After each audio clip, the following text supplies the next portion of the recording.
Cool Colorado podcast is on. My name is Michael. I'm Chelsea. Big show today. We got one of the biggest hoaxes in the history of the United States happened right in Fort Collins. We'll talk about that. Also, the Cool Colorado contest coming up at the end of the show. The contest has got a lot of heat, Chelsea.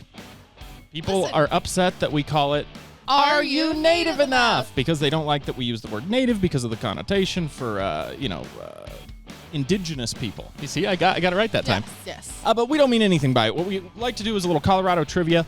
If you're a Colorado native, we like to play on the fact that maybe you could lose your Colorado native card if you don't get 3 out of 5. Or if you're a transplant, Chelsea, you could gain native status. You definitely can. It's a lot of fun. A lot of things on the show today. We got to start the show off with something personal. Now, you know, if you've been listening to this podcast, or maybe you don't, that I'm a big hockey fan.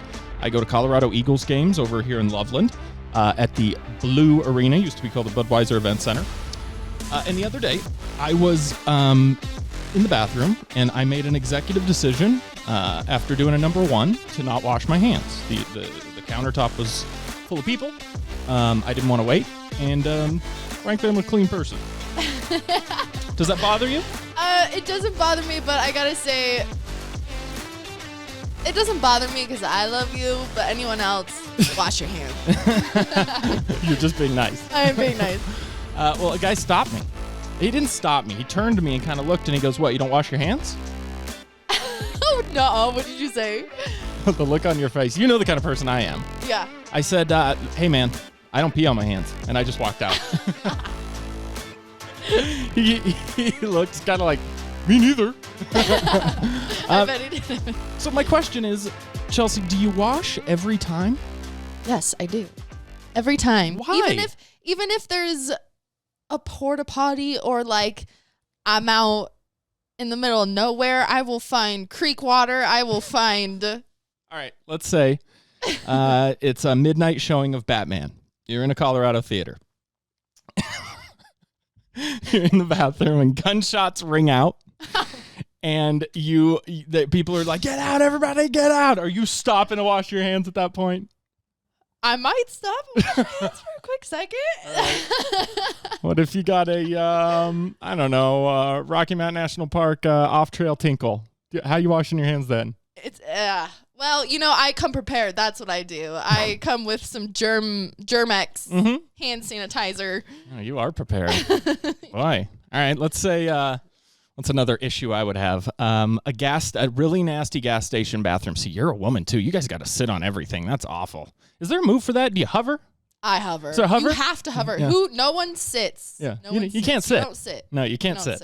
You don't want to catch something. Even with the toilet paper stuff, I don't use it. So then you're doing the hover. You don't want to touch anything. The sink is equally as dirty. People probably peed in it, shot up in there. You've been to these bathrooms along I-70. Are you washing your hands? Are you touching that? I'm washing my hands after that. That's disgusting. No, come on. I don't think so. Not every time for me. Not every time for you, no. I'm a fairly clean guy. I figure I'm all right. You are very clean, actually. Yeah. Although I would want everyone else to wash their hands, so maybe I should. It's disgusting. See, this is the thing. You know what else I don't like? Shaking hands. Cured that problem right now, didn't I? You did cure that very fast. All right, it's time for the Cool Colorado story. Going at about 8 knots. It looked like a flying saucer cutting through the air above Fort Collins, Colorado. Believed to be inside 6-year-old Falcon Heaney, moving at up to 25 miles per hour and soaring to at least 1,200 feet above ground. Those watching prepared for the worst. Well, the fear is that you're running out of time. As the drama played out on live TV, this thing has dropped down now to 500 feet, which would mean 5, 4, 3. Yet when the balloon made a miraculously gentle landing in a dirt field nearly 40 miles outside of Denver, It's been a safe landing. There was no 6-year-old to be found. Falcon Heaney. I remember this. This was in 2009, October 19th, 2009, a fairly nice day in Fort Collins, Colorado. I even saw in the video there. I didn't live here at the time. I was living in Seattle. I'd never been to Fort Collins. Didn't even register that I would live here. So, I mean, obviously you don't think about these things. And I was on the air doing a radio show. And on this show, it was a lot like this podcast. We would just sit around and like goof around and talk about news stuff and whatever. We'd tell stories and, whatever. And we'd always have a TV on, and the national news came on, and there is a flying saucer flying through the sky, and I'm trying to like talk on the radio, and I'm watching as the reader comes across the bottom of the screen. It says like boy trapped inside this. We had to shut everything down. We're like, hold on. All right, we got to pull this up. We'd like put the audio feed up on the air. And we're just sitting there listening to it. Wait, like, so you stopped the show for this? We were captivated. This was, and maybe still is, one of the greatest hoaxes that the United States has ever seen, for sure. And it all comes, in my opinion, from the dad just being a moron. Like, I think the dad, and possibly the mom too, are just dumb people. And maybe if they still live here, I'm sorry. I mean, I don't mean to be rude about this, but I mean, holy crap, you're the one that did the jail time. Like, not me. This was not a good idea. It's crazy. So this guy is supposedly like playing around with his weather balloon, and it takes off, and then somehow me in Seattle is stopping a big time radio show to now watch this on the news. Do you remember this happening? You were living here. I do. I remember I wasn't watching it on the news, but I remember one of my friends showing me a clip of it on their phone. Mm-hmm. And I my only thought was, why a flying saucer? Like, if it's a weather balloon, why does it look like a UFO? Yeah, it is interesting, isn't it? That was the thing, too, is I was kind of like, and it wasn't like it was hard, so it wasn't like flying like a UFO. It looked like a balloon. Like, we kept questioning this. What's that store? Party City. Party City, and you get those balloons that are, it's like that. It didn't look like to us. I mean, I think we were betting on it at this point. We're like, is the kid going to fall out? But could it carry a kid? I never thought it could carry a kid. Then when I heard that the parents said that it's their kid and his name is Falcon, no offense to parents who like to be all like, look at me and name their kids crazy names, but that's dumb. I thought, okay, now there's another red flag going up for me. That sounds a little weird, right? It's a little weird. It's weird. Fort Collins, Colorado. Let's get back at it.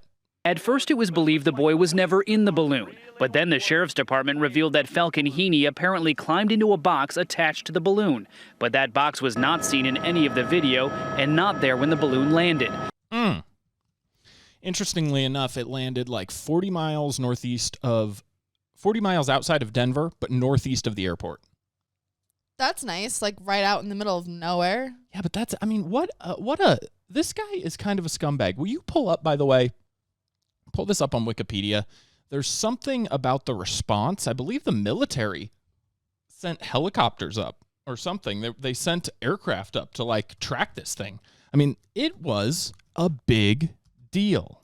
The Heenies were just scared for their son, weren't they? They were at home.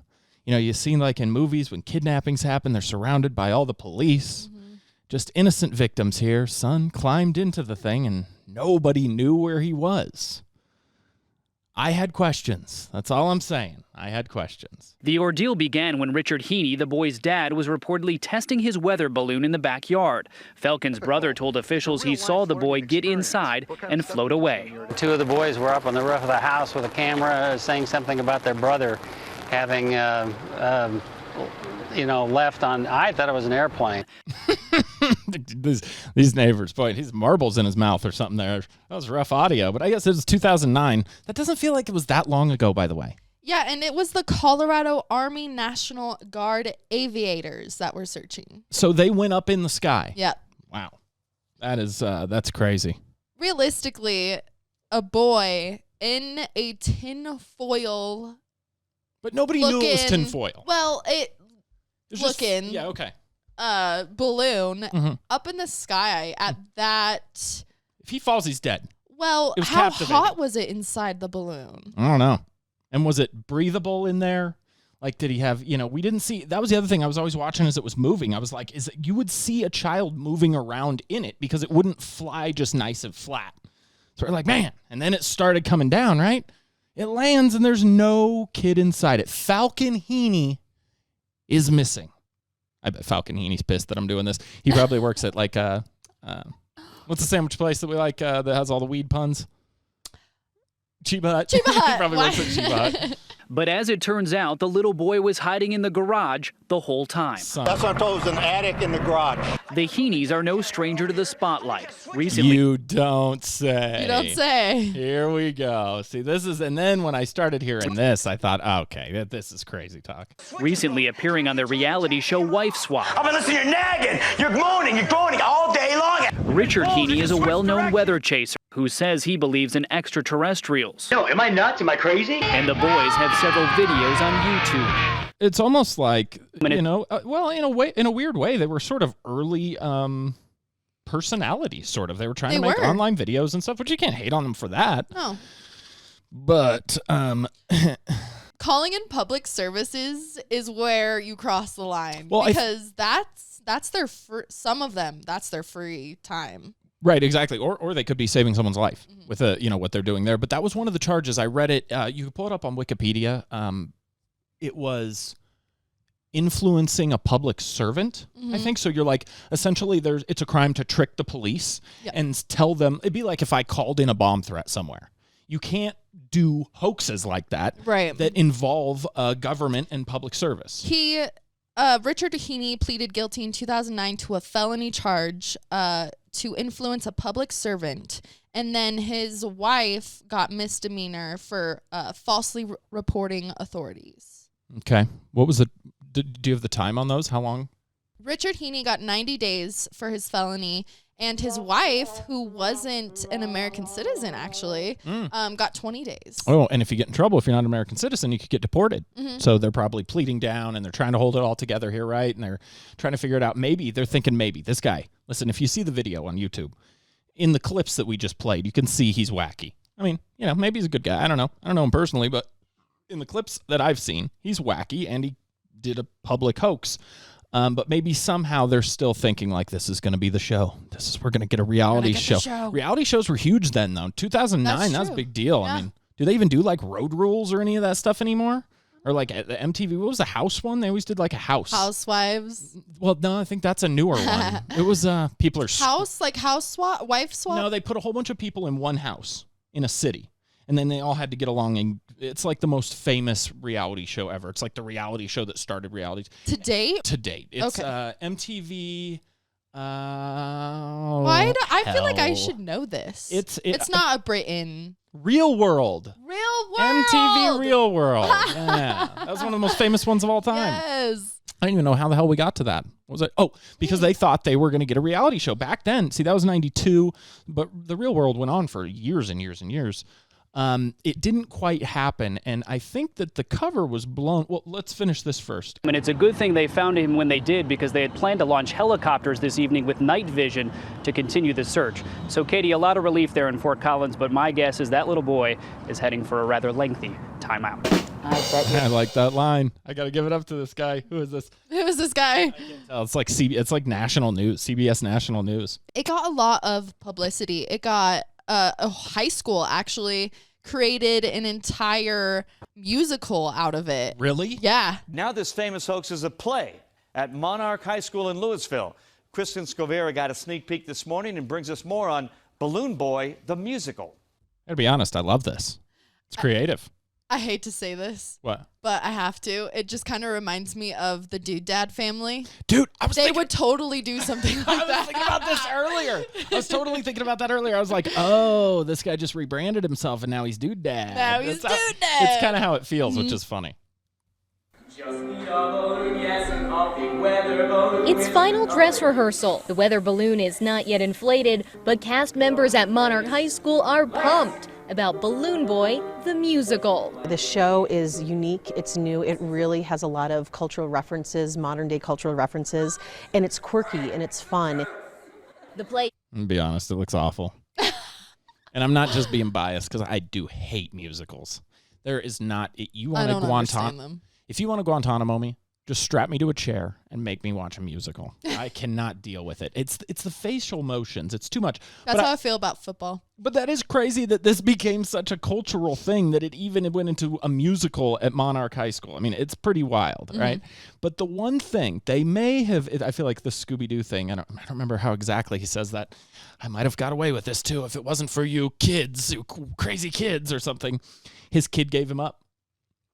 This is Larry King Live. I believe Wolf Blitzer was filling in, and they're doing an interview the night of after they find their son. I'm sure the mom and dad think they are home free. Larry King Live was one of the biggest nighttime news shows ever. Oh, when you know they had a talk with their son, like, you better say this if they ask this. This is how it went down.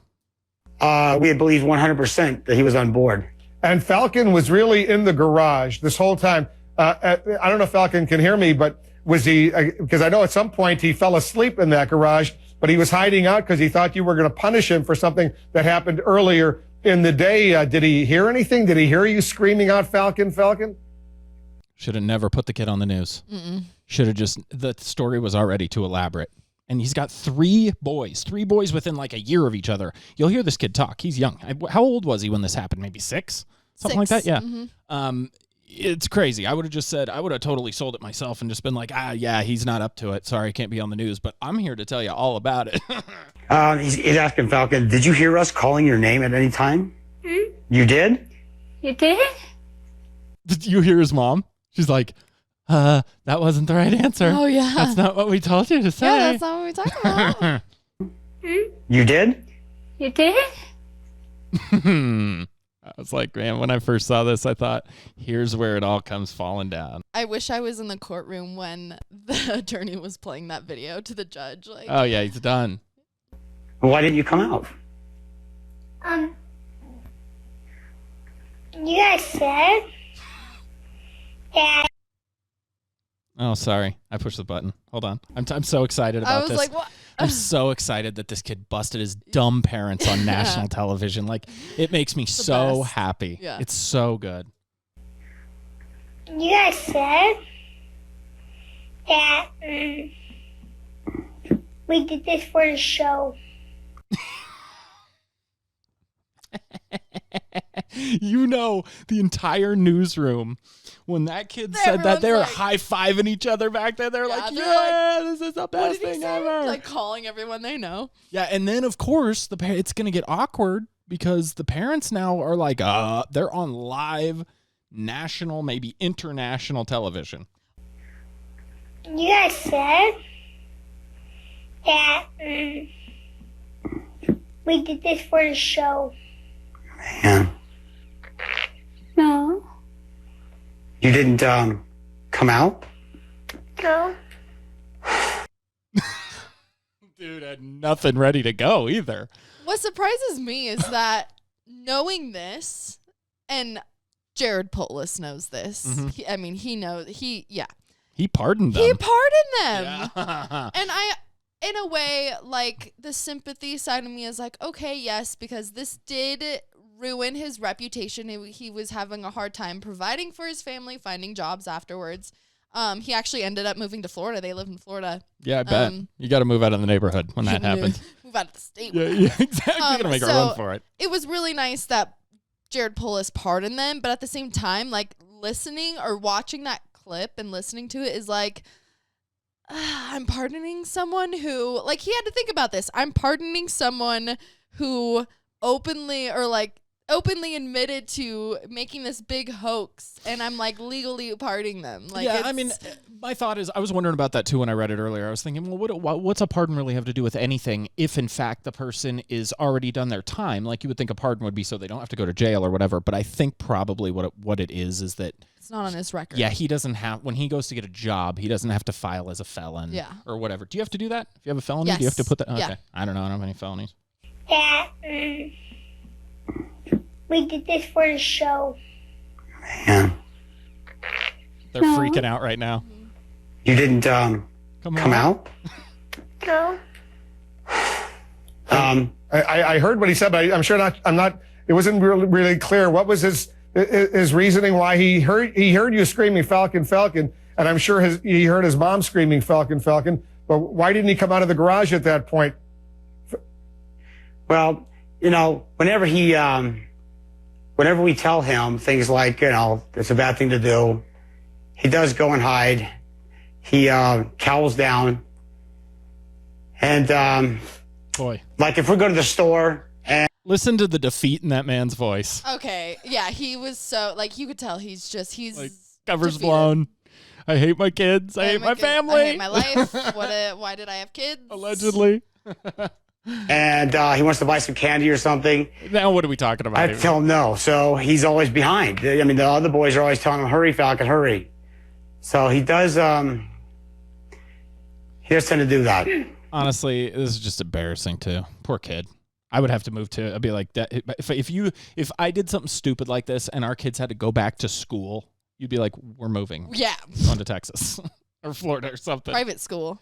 Did you think, Mayumi, did you think it was possible that the Falcon was just hiding out this time and was not necessarily on board that balloon? This should be good.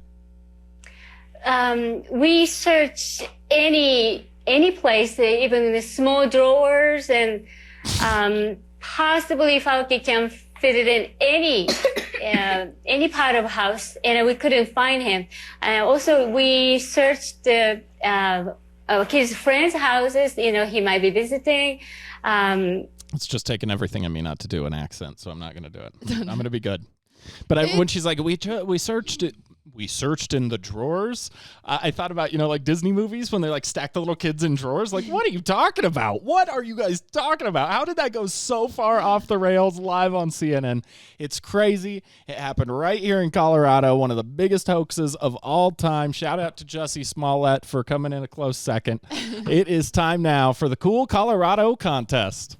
Are you native enough? On the phone today, a famous award-winning tattoo artist from Fort Collins, a man who has done a ton of tattooing on me, almost on my entire chest and torso and stomach and the whole thing.